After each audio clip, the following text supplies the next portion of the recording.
The names of our cocktails are so overly precious and self-aggrandizing, you'd think Jay Gatsby owned this bar. Her lips move silently as she reads each option, and her concentration only grows as she examines the ingredient list.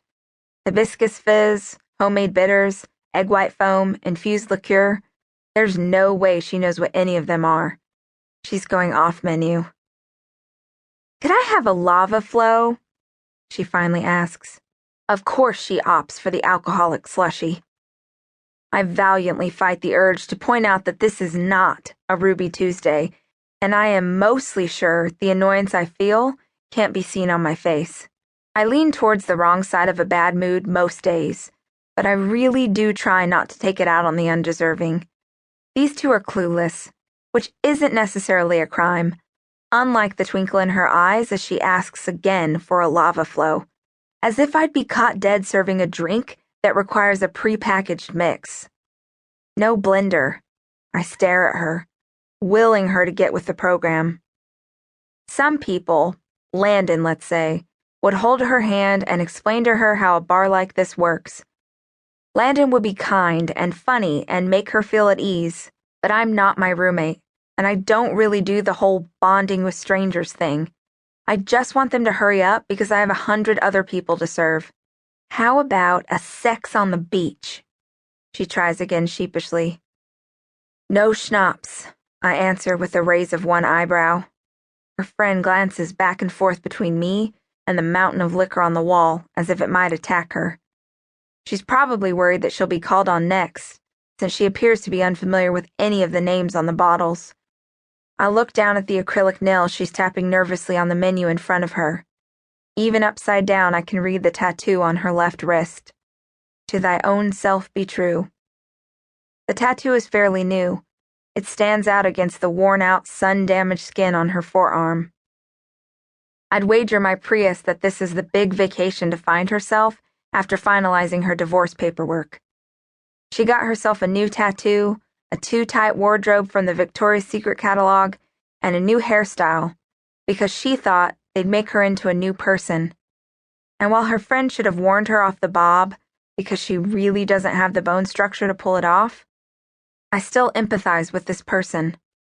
I'm shocked to find some common ground with a woman who's wearing an unironic, asymmetrical hem. But I do. I recognize the desire to chop off your hair, or to carry around a reminder on your skin. I know what it feels like to want to change every single thing that made you who you were, as if becoming someone new might give you power over the mistakes you made. But even as I empathize, I hate recognizing any part of myself in someone so clearly lost, because, well, what does that say about me? I grow more irritated.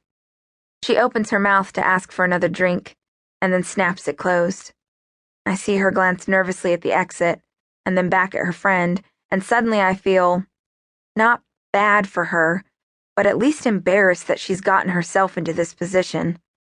Look, I glare at her. I'll make something for you guys.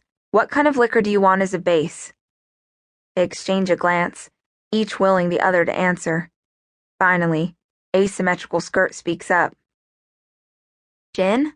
Okay, I say, grabbing some of my tools. Do you like savory or sweet? Sweet, they answer in unison. Berry or citrus? I ask, pulling together more ingredients. Either? Why don't you choose whatever is best? She answers. She's learning. I muddle together strawberries and a little jalapeno in the bottom of my shaker.